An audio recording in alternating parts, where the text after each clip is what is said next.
Good morning friends, welcome back to my YouTube channel. ಇವತ್ತು ಒಂದು simple ಆಗಿ ಫಟಾಫಟ್ ಅಂತ ಮಾಡೋವಂಥ ದಾಲ್ ತಡ್ಕ ಮಾಡ್ತಿದ್ದೀನಿ. ಏನೇನು ಬೇಕು ಅಂತ ತೋರಿಸ್ತೀನಿ ಬನ್ನಿ. ನಾನು ಇದೊಂದು ಅರ್ಧ ಲೀಟ್ರಷ್ಟು ಮೊಸರು ತೊಗೊಂಡು ಒಂದ್ಸಲಿ ಬ್ಲೆಂಡ್ ಮಾಡ್ಕೊಂಡಿದ್ದೀನಿ. ನೆಕ್ಸ್ಟ್ ಒಗ್ಗರಣೆಗೆ ಈರುಳ್ಳಿ, ಕೊತ್ತಂಬರಿ ಸೊಪ್ಪು, 1 ಸ್ಪೂನಷ್ಟು ಅಚ್ಕಾರದ ಪುಡಿ, ಬೆಳ್ಳುಳ್ಳಿ, ಒಂದು ಮೆಣಸಿನ್ಕಾಯಿ ಮತ್ತು ಜೀರಿಗೆ. ಇಷ್ಟೇ ಐಟಮ್ ಬೇಕಾಗಿರೋದು. ತುಂಬ ರುಚಿಯಾಗಿರುತ್ತೆ, ತುಂಬ ಹೆಲ್ತಿ ಸಹ. ಬನ್ನಿ ಮಾಡೋಣ. ಫಸ್ಟು ಒಂದು ಬಾಣಲಿಗೆ ಸ್ವಲ್ಪ ಎಣ್ಣೆ ಹಾಕ್ಕೋಬೇಕು. 1 ಸ್ಪೂನಷ್ಟು ಹಾಕ್ಕೊಂಡ್ರೆ ಸಾಕು. ನೆಕ್ಸ್ಟ್ ಒಂಚೂರು ಸಾಸಿವೆ,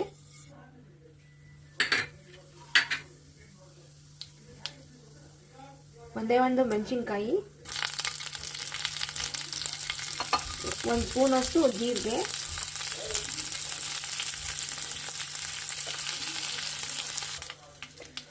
ನೆಕ್ಸ್ಟ್ ಬೆಳ್ಳುಳ್ಳಿ,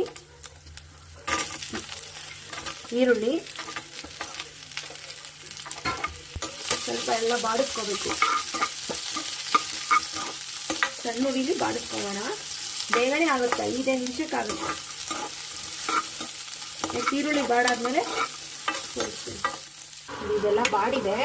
ಇವಾಗ 1 ಸ್ಪೂನಷ್ಟು ಸ್ವಲ್ಪ ಅಚ್ಕಾರದ ಪುಡಿ, ಉಪ್ಪೆಲ್ಲ ನಾನು ಮೊಸರೊಳಗಡೆ ಹಾಕ್ಕೊಂಡು ಕಳಿಸ್ಕೊಂಡಿದ್ದೀನಿ, ಮಿಕ್ಸ್ ಮಾಡ್ಕೊಂಡಿದ್ದೀನಿ. ತುಂಬ ಚೆನ್ನಾಗಿರುತ್ತೆ, ಆರೋಗ್ಯಕ್ಕೂ ಒಳ್ಳೇದು ಸಹ ಇದು. ನೆಕ್ಸ್ಟ್ 1 ಚಿಟಿಕೆಯಷ್ಟು ಅರಿಶಿನ,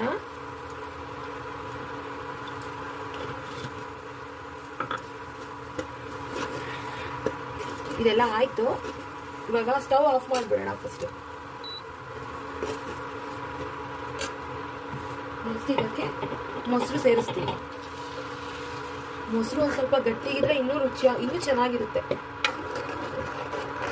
ಅಷ್ಟು ಚೆನ್ನಾಗಿ ಕಾಣ್ತಿದೆ.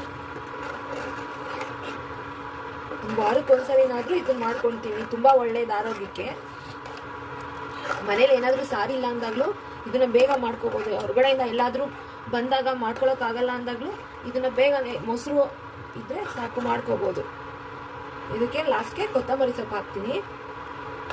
ಈ ಕನ್ಸಿಸ್ಟೆನ್ಸಿ ಇದೆ. ಇಷ್ಟೇ ಆಗೋಯ್ತು. ರುಚಿಯಾದ ದಹಿ ತಡ್ಕ ರೆಡಿ ಆಗಿದೆ. ಇದು ಕಾಯಿಸ್ಬಾರ್ದು. ಇದನ್ನ